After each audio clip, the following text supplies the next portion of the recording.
이에 배를 타고 따로 한적한 곳에 갈새 그들이 가는 것을 보고 많은 사람이 그들인 줄 안지라.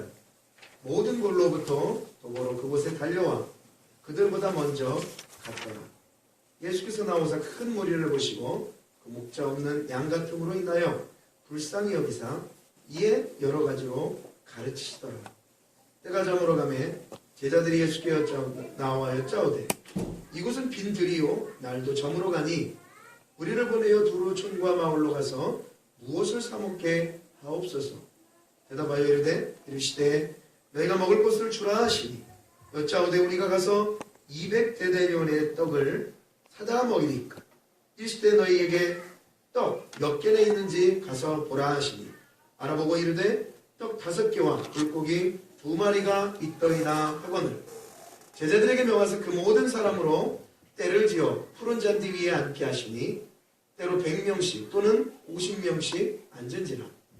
예수께서 떡 5개와 물고기 2마리를 가지사 하늘을 우러러 축사하시고 떡을 떼어 제자들에게 주어 사람들에게 나누어 주게 하시고 또 물고기 2마리로 모든 사람에게 나누심에 다 배불리 먹고 남은 떡 조각과 물고기를 12바구니에 차게 거두었으며 떡을 먹은 남자는 5,000명이었더라.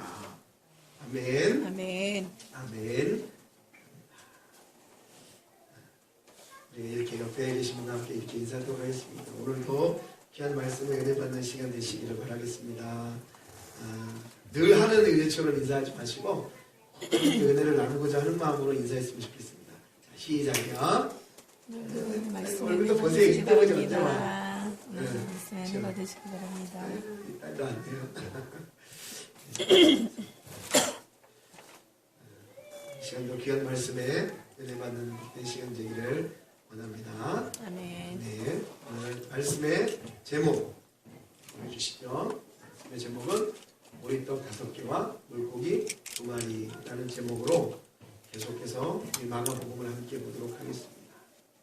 보리떡 5개와 물고기 2마리. 생소하죠? 보리떡 5개와 물고기 2마리. 우리가 살면서 별로 이렇게 뭐 대하지 않은, 보통 우리 물고기 많이 먹죠. 보리떡 좀 요즘에 보기 힘듭니다. 성경상에서 이 시대에 먹을 수 있었던 보통 평민의 음식이었던 보리떡 5개와 물고기 2마리. 즉 우리가 알고 있는 소위 오병이어의 기적이라는 겁니다. 이것에 대해서 오늘 이제 성경이 우리에게 말씀을 해주고 있죠. 예수님이 오병이어의 기적을 통해서 5,000명이나 되는 많은 사람들을 먹이신 사건. 그 5,000명이 남자의 수만 5,000명이고 당시에 전쟁에 나갈 수 있는 남자의 그 사람, 전쟁에서 싸울 수 있는 능력이 있는 사람을 계수하여 5,000명만, 그 남자만 이제 계수를 하는데 그거에 딸린 여인들과 아이들 다 합쳐서 대략적으로 다 합친다면 10,000명에 가까운 사람을 예수님이 이 보리떡 5개와 물고기 2마리를 통해서 기적을 베푸셔서 거기 있는 10,000명에 가까운 사람들이 먹고도 배불리 먹고도 12광줄이나 남았다는 겁니다. 믿어지세요? 표정은 과연 저게 가능할까? 참 성경에는 동화처럼 이솝우화처럼 나오는 내용들이 굉장히 많습니다. 구약에도 마찬가지고 신약에도 마찬가지고 특별히 예수님을 중심으로 하여서 나오는 많은 기적들과 이적들, 꼭 이솝우화 같고 동화 같지만 이것은 성경에 가르치고 있는 이 기적과 사건은 분명히 목적한 바가 있다는 것을 우리가 기억을 하셔야 합니다. 그 목적한 바는 이 사건과 사고를 통하여서 무언가를 알려주고 무언가를 얘기하고 싶은 그러한 강력한 메시지를 우리에게 말하고 있다는 것이죠. 그걸 성경이 수많은 이야기들 중에 66권을 속에 담아서 우리에게 알려주고 인생들에게, 사람들에게 증거하고 선포하고 있는 것입니다. 또한 부류가 있죠. 그 말씀을 받아들이는 부류가 있고 그 말씀을 거부하는 부류가 있습니다. 거부하는 부류를 지금 말씀드리지 않지만 그 말씀을 받아들이는 우리는 그 말씀을 하나님이 우리에게 주신 말씀으로 받아들이는 저와 여러분들은 이 말씀 한 구절을 보면서 하나님이 우리에게 주신 그 놀라운 은혜와 사랑을 충분히 발견해낼 수 있습니다. 물론 제가 이제 안내를 해드리면 더 정확하게 더 많은 은혜와 사랑을 발견할 수 있겠죠. 그래서 우리는 말씀을 보는 것이 필요하고 묵상하는 것이 필요하고 배우는 것이 필요하고 배우고 아는 그의 우리의 마음, 우리의 지식이 여러분 신앙의 고백까지 이어져야 합니다. 예수님이 오병이어를 통해서 우리에게 주시는 정말 중요한 의미 한 두 가지 정도로 요약을 할 수가 있습니다. 그 첫 번째는 이제 오병이어에 들어가기 전에 잠깐 소개를 하면 그 첫 번째가 하나님께서 어떠한 상황 속에서도 예수 그리스도를 통해서 내가 너희들을 구원하겠다는 의지와 사랑과 능력이 이 오병이어의 기적에 담겨 있습니다. 단순히 주님께서 우리에게 한량없는 먹을 것을 주셨다라는 개념으로 우리가 끝내면 너무나도 중요한 것을 놓치는 거죠. 이 사건을 통해서 내가 너희들을 어떻게 구원해내느냐, 제가 지난 시간에 한번 말씀드렸죠. 6장 모든 전체를 통해서 계속해서 6장 1절부터 보니까 예수님도 고향에서 배척당하고 제자들도 당하고 그의 사랑하는 제자 또 그를 증거했던 선지자, 이 구약의 마지막 선지자라고 하는 세례 요한의 예수님을 증거했던 사람까지도 핍박을 당하고 목이 잘려 죽임을 당하는 모습이 그려집니다. 그것은 그들이 핍박받고 배척받고 그들이 끝나는 것이 아니라 예수님이 결국 십자가에 못 박혀 죽으시는 곳까지, 그러니까 세례 요한이 죽은 것처럼 예수도 죽는다는 것을 사전적으로 보여주고 있었던 거예요. 그러니까 그러한 줄기가 지금 마가복음에서 가르쳐주고 있는 가운데에서도 불구하고 예수님은 그의 백성들을 향하여서 나는 여전히 너희들을 먹일 것이다. 너희들을 살릴 것이다. 라는 개념을 우리에게 가르쳐주고 말씀하고 있는 것입니다. 자, 그렇기 때문에 오늘 이 사건 속에 그러한 배척과 기분이 얼마나 나쁘시겠어요. 인간적으로 볼 때에는 사람들이 자기를 인정해주지 않는다면 여러분이 가진 기술이 있잖아요. 고치는 능력, 만드는 능력, 이야기할 수 있는 능력. 여기만 봐도 벌써 기술자 계신 분들이 한두 분이 이상이 계십니다. 다.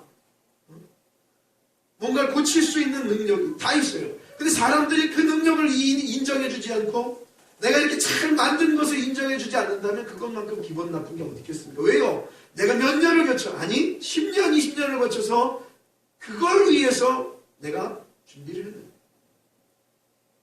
예수님이 30년이 넘는 세월을 통해서 준비를 하시고 3년의 영혼 구원을 위한 일들을 감당하실 때에 모든 사람들이 인정해주지 않았을 때에 여러분 예수님의 기분은 인간적으로 따지자면 나 일단 안 해. 나 안 해. 라고 얘기할 수도 있었겠죠. 주변에 있는 모든 사람들까지도 그렇게 당했거든요. 그럼에도 불구하고 하나님이라는 이 거룩하신 분의 인간을 향한 조금 더 세밀하게 말씀을 드리자면 하나님의 백성들을 향한, 이따가 말씀드리겠지만 저와 여러분이 하나님의 백성이라는 말입니다. 그렇죠? 그 백성들을 향한 하나님의 구원을 그리스도를 통해서 완성시켜내는 그 능력과 그 사랑을 이 오병이어의 기적을 통해서 우리는 보게 될 것입니다. 그리고 또 하나가 방금 말씀드린 구속의 은혜가 하나님으로부터 예수 그리스도를 통하여 우리에게 주어진다고 말씀했어요. 그분의 구속의 능력을 우리가 오병이어를 통해서 말씀을 들을 수 있다고 제가 방금 전에 말씀을 드렸습니다. 그리고 나서 두 번째 우리가 이 오병이어의 이 기적을 통해서 우리가 알 수 있는 것은 그 은혜와 그 능력을 받은 제자들의 삶을 우리가 볼 수 있습니다. 그러니까 예수 그리스도가 이 땅에서 육신의 몸을 입고 영원히 살지 않으셨잖아요. 영체로 돌아가셨잖아요. 하나님의 나라로 올라가셨죠. 그리고 나서 이 땅에 남은 이후의 예수의 사람들, 육신으로 이 땅에 남아있는 사람들의 삶의 모습을 우리가 또한 오병이어의 기적을 통해서 어떻게 주님이 우리에게 남겨주시고 간 영적인 숙제를 해결해 나가느냐라는 것을 우리가 이 오병이어의 기적을 통해서도 알 수가 있다는 거예요. 그렇죠? 주님이 우리를 구원의 반열에 이르게 하셨으면 그 이후에 우리의 삶의 모습 너무나도 중요하다는 것입니다. 자, 그렇게 우리가 두 가지를 놓고 이 오병이어의 기적을 보시면 그동안에 혹 들었던 오병이어의 기적 이상으로 이 오병이어의 기적은 단순한 사람들을 먹이기 위한 기적이 아닌 하나님의 놀라운 구속의 은혜와 능력이 그리고 그것을 받든 그리스도인들의 삶의 능력이 나타나 있다는 것을 저와 여러분이 알게 되실 것입니다. 자, 그러면 말씀을 한번 우리가 보도록 하죠. 우리 본문 30절 말씀입니다. 좀 내용을 쭉 파악을 해보도록 하겠습니다. 여러분, 그 말씀을 보시기 전에 하나 더 유의해서 보셔야 될 게 뭐냐면 하나하나 주애를 해서 강론을 해야 될 말씀이 있습니다. 잘 이해를 하세요. 저는 한 절 한 절을 통해서 우리 성도님들과 주애와 강해를 해서 같이 말씀을 나누는데 어떠한 내용은 사건적으로 주님이 말씀하고 계시기 때문에 그걸 전부 다 하나하나 주애를 하기보다는 그 전체의 뜻과 의미를 올바르게 분별해내는 것도 필요합니다. 그러기 위해서는 주애 자체보다는 전체적인 성경의 맥락을 확인해보는 게 너무나도 중요해요. 아시겠죠? 그래서 한 절 한 절 주애는 안 하지만 그 뜻과 내용은 분명히 더 바르게 발견할 수 있도록 함께 말씀을 보도록 하겠습니다.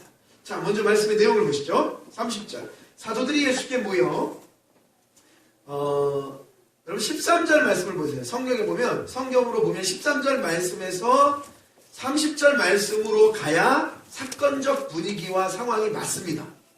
아시겠죠? 그러니까 세례 요한의 죽음을 우리가 지난 시간에 배우면서 그것은 제가 그때 말씀을 드리면서 또 다른 의미가 있기 때문에 갑자기 세례 요한의 죽음이 등장했다고 말씀을 드렸죠. 원래 시간적인 역사적인 흐름은 13절에서 30절로 가는 것이 아주 자연스러운 상황입니다. 그렇게 사도들이 그러니까 13절까지 뭐라 그랬어요? 많은 귀신을 쫓아내며 많은 병자에게 기름을 발라 고쳤다. 제자들이 그랬죠. 예수님이 보내셨잖아요. 그러니까 30절에 오늘 본문에 이렇게 얘기하는 거예요. 사도들이 예수께 모여 자기들의 행한 것과 가르친 것을 낱낱이 고한다는 거예요. 주님이 보내셔서 사역하신 것들을 오늘날로 얘기하면 사역 보고를 하는 겁니다. 31절 이르시되 너희는 따로 한적한 곳에 가서 잠깐 쉬어라. 주님이 잠깐 쉬라고 말씀하시죠. 이는 오고 가는 사람이 많아 음식 먹을 겨를도 없음이라. 이에 배를 타고 따로 한적한 곳에 갈새 그들이 가는 것을 보고 많은 사람이 그들인 줄을 안지라. 모든 고을로부터 도보로 그곳에 달려와 그들보다 먼저 갔더라. 예수님이 그들에게 능력을 주시고 사역을 행하시니 그 병든 자를 고치고 사역을 행하니까 이제 사람들이 누굴 따라가는 거예요? 제자들을 따라간다는 말이죠. 여러분 오병이어의 기적을 통해서 이제 확인하시겠지만 제가 드리는 말씀을 놓치지 말아 보십시오. 오병이어의 기적이 나오기 전까지는 누구 혼자 스스로께서 누구 혼자 사역을 하셨냐면 이적을 행하셨냐면 예수님께서 혼자 행하셨습니다. 아시겠죠? 예수님이 다니면서 여인의 병도 고쳐주시고 혈루병의 병도 고쳐주시고 또 병든 자, 또 귀신 들린 자, 광인 다 이렇게 직접 고쳐주셨다는 거예요. 그런데 오늘에 나오는 13절 말씀을 이어 오늘에 나오는 말씀은 제자들이 예수님의 능력을 가지고 사역했던 내용들이 나오면서 오병이어의 사건 속에서도 예수님 혼자 이 기적을 행하시는 게 아니고 제자들과 함께 행하시는 것을 이제 확인할 수 있어요. 그러니까 지금 계속해서 제자들에 대한 서론이 나오는 겁니다. 능력을 행하고 사역을 하고 왔어요. 예수님이 잠깐 쉬라고 하신 거예요. 그런데 사람들이 그 능력을 행하였던 제자들을 지금 막 따라다니고 있다는 거예요. 내용이 파악이 되셨죠. 자, 그리고 34절. 예수께서 나와서 큰 무리를 보시고 그 목자 없는 양 같음으로 인하여 불쌍히 여기사 이에 여러 가지로 가르치시더라 라고 말씀합니다. 큰 무리를 보시고 목자 없는 양 같음으로 인하여 불쌍히 여겼다고 말씀해요. 이것은 당시 역사적인 시간적인 배경으로 많은 사람들이 스승이라고 생각했던 누가 목 잘려 죽었다고요? 세례 요한 목 잘려 죽었다. 여러분 세례 요한에 대해서 제가 지난번에 말씀을 드려서 기억하실지 모르겠지만 세례 요한이 당시에 가졌던 능력과 파워와 이 교육의 힘 그리고 영적인 힘은 예수님과 버금갔다는 말입니다. 그러니까 우리 지난 시간에 배운 것처럼 헤로드 왕이 예수님의 하는 행적을 보고 누구라고 착각을 해요? 예? 세례 요한이라고 착각을 해요. 대답을 해주셔도 돼요. 세례 요한이라고 착각을 해요. 그 정도로 예수님과 세례 요한이 물론 여러분들 조 목사님 세례 요한과 예수님을 동격 아니에요. 절대 아니죠. 비교할 수 없죠. 헤롯의 눈과 사람들의 눈으로 봤을 때에 세례 요한은 그만큼의 높은 위치와 명성을 얻고 있었다는 거예요. 근데 모든 사람들이 그러한 가운데 있던 사람들, 그러한 가르침을 받은 사람들 없어져 버렸어요. 그것도 아주 비참하게 죽었어요. 그러니까 예수님께서 그들을 불쌍히 보신 겁니다. 어여삐 여기신 거예요. 그리고 그를 이어 예수님이 그들을 가르치신 겁니다. 그들을 가르치기 시작하셨어요. 자, 이제부터 이제 그렇게 가르치는 가운데에 이제부터 오병이어의 기적의 이제 부분을 한번 이제 서서히 들어가 보도록 하겠습니다. 35절이에요.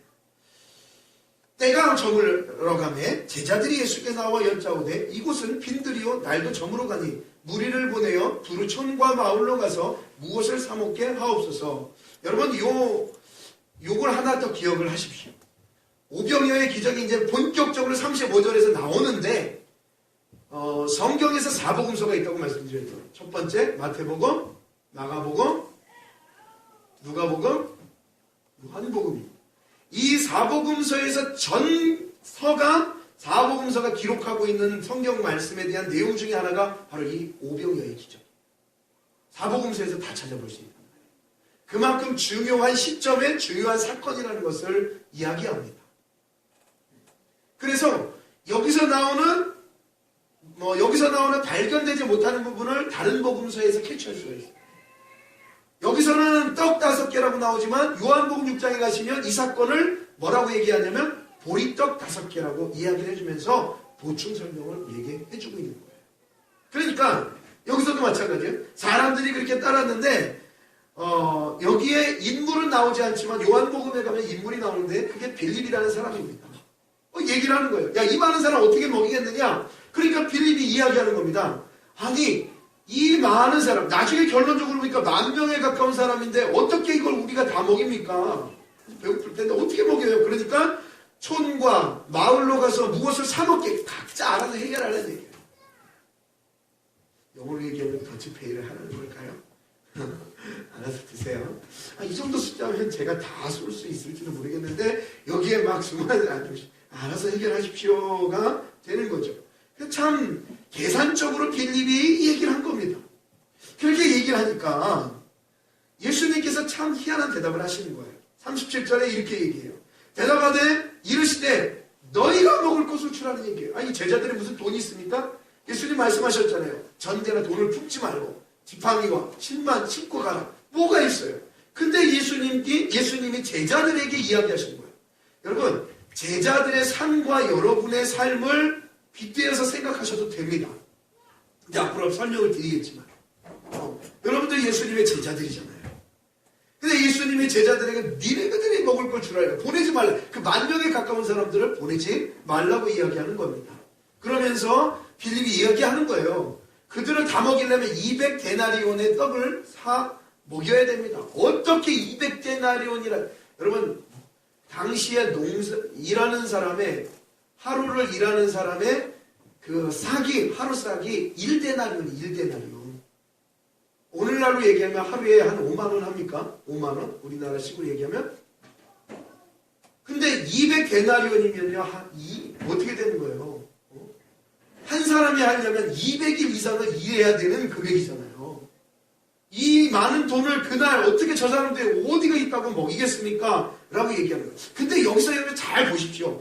예수님 혼자 구원사역을 저들을 먹이는 데 집중하지 않고 자꾸 누구를 데리고 이야기를 하느냐? 제자들과 이야기를 한단 말이에요. 그 시점이라는 거예요. 그 전까지는 예수님이 혼자 하셨거든요. 그런데 점점 그 능력과 사역이 어디로 이어지냐면 제자들에게 이어진다는 말이에요. 왜요? 예수님 곧 십자가에 못 박혀 죽으시고 가셔야 되거든요. 그 이후의 삶이 누구냐? 제자들이란 말이에요. 그 이후의 삶이 누구냐? 전도받은 자들이에요. 그 이후의 삶이 누구냐? 2000년 후에 우리들이라는 말이죠. 점점 주님은 예수님의 사역을 그 전까지는 내가 누군지를 드러내고, 그쵸? 내가 누군지를 드러내는 거예요. 문둥병이 있으면 그 문둥병을 고치는 것을 율법적으로, 구약 율법으로 보니까는 정말 하나님 앞에 저주를 받은 사람이 문둥병에 걸린다. 근데 그 문둥병을 예수님이 고쳐주신다. 그런 분이 예수님이시다. 율법에 얽매인 사람까지도 고쳐줄 수 있는 능력자, 구원자가 예수시다는 개념으로 여태까지 설명을 하시다가 이제 그 능력을 제자들에게 돌리신 거예요. 그 의미가 있습니다. 너희가 그래서 몇 개나 너희가 가서 먹을 것을 주라. 38절에 이렇게 얘기합니다. 또 생각하시고 들으실 게 요한복음에는 등장하지만 이 마가복음에는 등장하지 않는 게 뭐냐면 어린아이가 아주 작은 소장 하나가 가지고 있던 것이 보리떡 5개와 물고기 2마리. 이렇게 증거를 하고 있어요. 근데 여기서는 초점을 이제 개수에만 맞추기 때문에 이렇게 얘기해요. 38절. 이르시되 너희에게 또 몇 개에 있는지 가서 보라 하시니 알아보고 이르되 떡 5개와 물고기 2마리가 있더이다 하거늘 이라고 얘기합니다. 여러분 떡 5개와 물고기 2마리입니다. 몇 인분 같습니까? 떡 5개와 물고기 2마리면 몇 인분 같습니까? 저 혼자도 먹지 않겠습니까? 글쎄요, 이 아이들도 혼자 먹을 수 있고요. 네. 떡 5개면 얼마나 그 당시 컸겠습니까? 이따만 했겠어요? 아니, 떡 5개. 그리고 물고기 2마리를 해봤자 얼마나 하겠습니까? 참치도 아니었겠죠. 이따만 물고기 2마리 라고 생각한다면 저 혼자 먹어도 모자. 저는 한 떡 한 20개 하고 물고기 한 5마리 이상은 있어야 되지 않을까? 라는, 그러니까 무슨 얘기냐면 절대 이것으로 저 10,000명의 인원을 먹일 수 있다 없다? 없다는 것을 성경은 증언하고 있는 거예요. 뭐가 없지 않고서는? 뭐가 없지 않고서는? 예수님의 기적이 없지 않고서는 절대 이것으로 저 10,000명의 사람들을 다 먹일 수 없다는 것을 성경은 완벽하게 증언해내고 있는 겁니다. 안 되지라는 거예요. 여러분 로마서에 보면 제가 말씀을 드렸잖아요. 로마서는 초장에서 1장 2장 가면서 너네들 죄인이라는 것을 완벽하게 선언해버리는 게 중요한 거예요. 그러니까 너네들 죄인일까? 너네들 아닐까? 이럴 땐 죄인이고 이럴 땐 아니야. 그게 아니고 완벽하게 다 죄인입니다라고 못 박아버리는 게 로마서라는 말씀이에요. 그렇게 못 박고 나니까는 역으로 그 죄인들을 구원하는 하나님의 능력이 놀라운 거죠. 그렇죠? 그런 마찬가지예요. 그런 부분의 이야기가 참 많이 스타일의 이야기가 나옵니다. 물고기 2마리, 떡 5개는 아무리 해도 1명 이상이 배부르게 먹을 수 없는 양임에도 불구하고 성경은 그렇게 얘기하면서 예수님이 제자들아 너희들이 갖다가 먹을 것을 주라고 이야기하고 있는 겁니다. 자 39절에 제자들에게 명하사 그 모든 사람으로 때를 지어 푸른 잔디 위에 앉게 하시니 아유 생각해 보십시오. 때로는 100명이 앉았다는 거예요. 그리고 때로는 50명씩 앉았다는 거예요. 예수께서 떡 5개와 물고기 2마리를 가지사 하늘을 우러러 축사하시고 떡을 떼어 제자들에게 주어 사람들에게 나누어 주게 하시고 또 물고기 2마리도 모든 사람에게 나누심에 다 배불리 먹고 남은 떡 조각이 물고기 12마리 바구니에 물고기를 12마리 바구니에 차게 거두었다라고 이야기합니다. 그리고 떡을 먹은 남자가 5,000명이었더라 라고 이야기해요. 여러분, 예수님은 상황이 어떻든지 나의 백성들을 향하여 나의 사람들과 함께 영혼을 구원하겠다는 강력한 의지가 바로 여기에 들어있는 거예요. 그러니까 먹여서 없는 중에 떡 5개와 물고기 2마리라는 없는 중에 10,000명에 되는 가까운 사람들이 다 배불리 먹고 남은 떡 조각과 물고기를 12바구니나 거두는 주님의 능력을 보라 이거예요. 여러분, 이게 아멘이라는 거예요. 이럴 때 아멘이 나와야 돼요.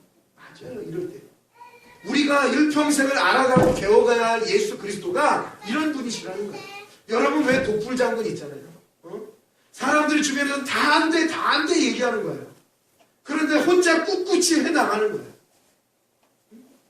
어떻게 보면 이것도 믿는 자들의 어떠한 그 삶의 방식일 수도 있다라고 저는 생각이 돼요. 물론 성경에서 주목하고 있는 것은 구원에 대한 사건. 세상에서 다 얘기하는 거예요. 너가 아버지도 있고 엄마도 있고 식구도 있고 사람의 몸으로 태어났고 그런데 네가 무슨 구원자냐 라고 이야기합니다. 그러나 예수님은 그런 모든 것에 배척에 아랑곳하지 않고 끝까지 자기에게 주어진 길을 가고 계신 거예요.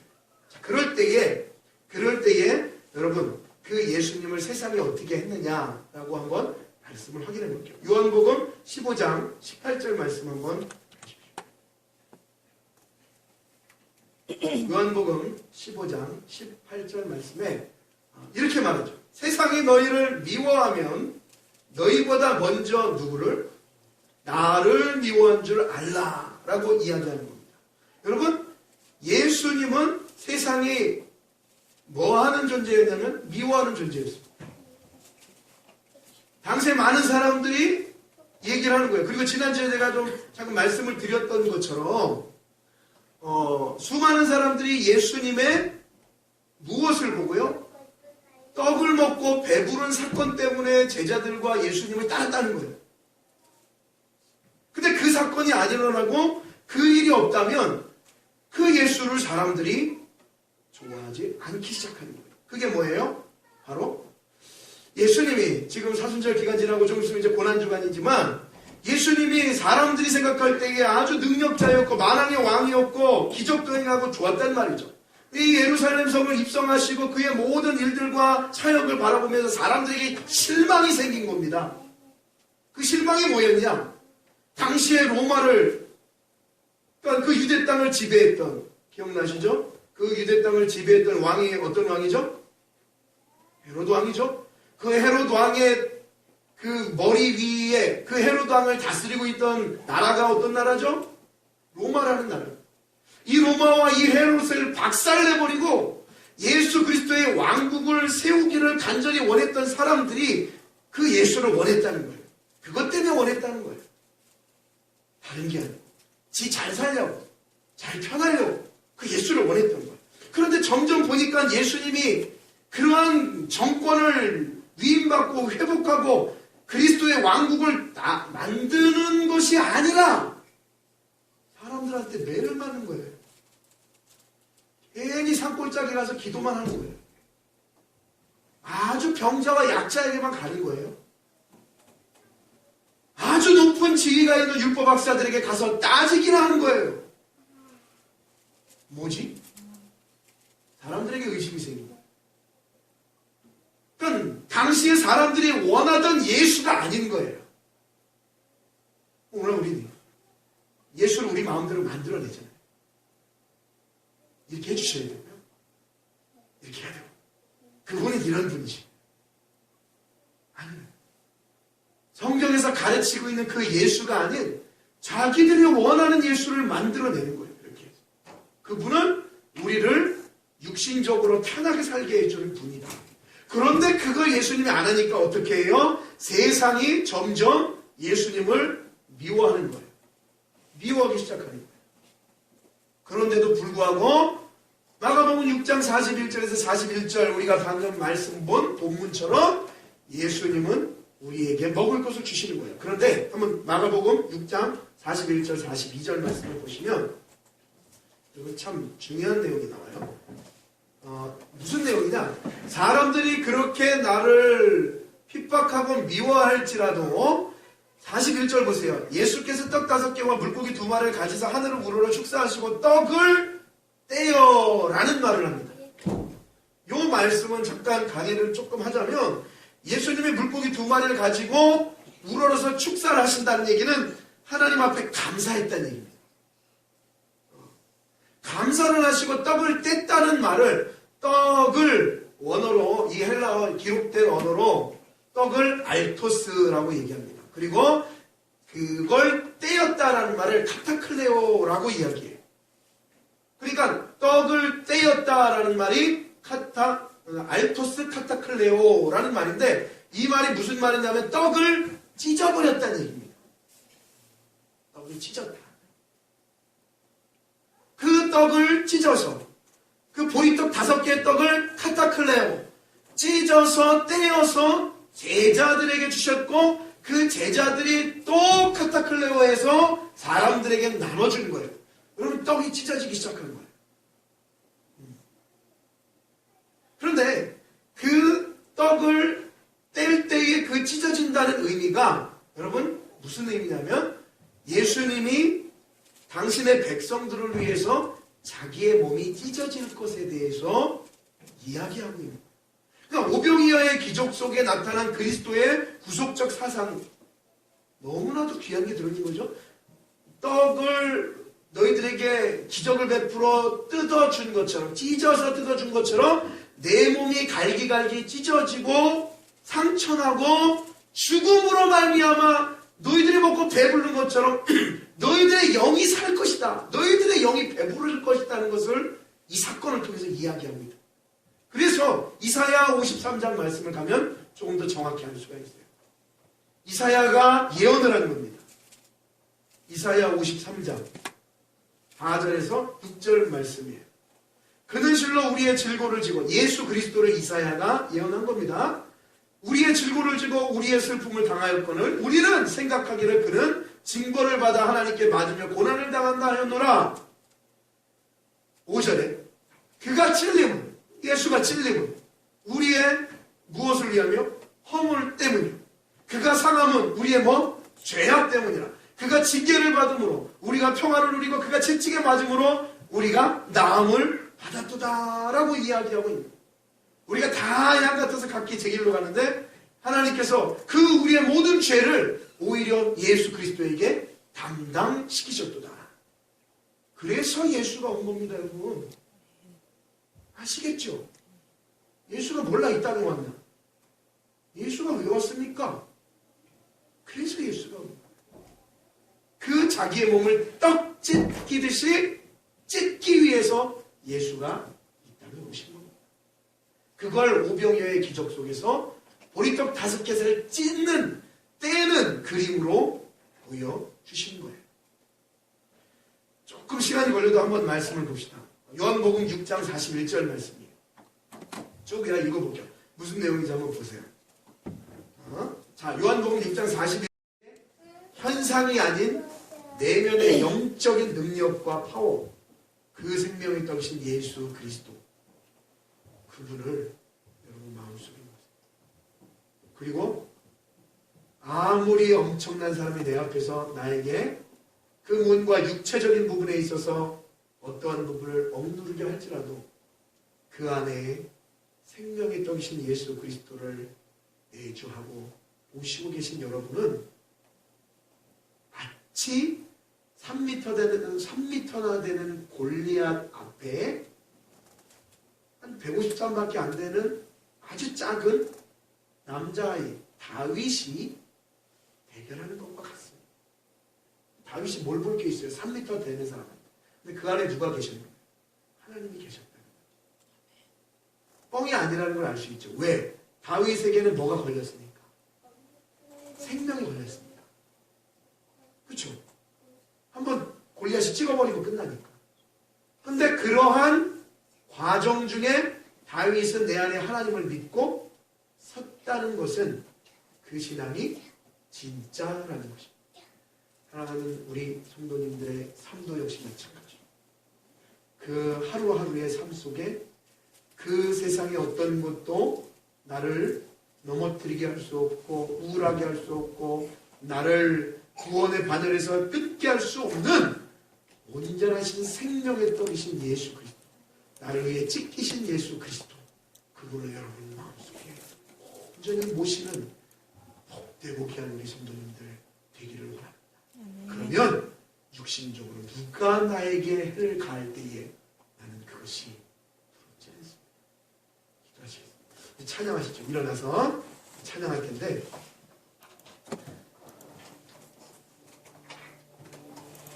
그래서 이 찬양을 준비했습니다. 모르는 부분이 있을지 몰라요. 그러니까 화면도 보시면, 악보를 보시면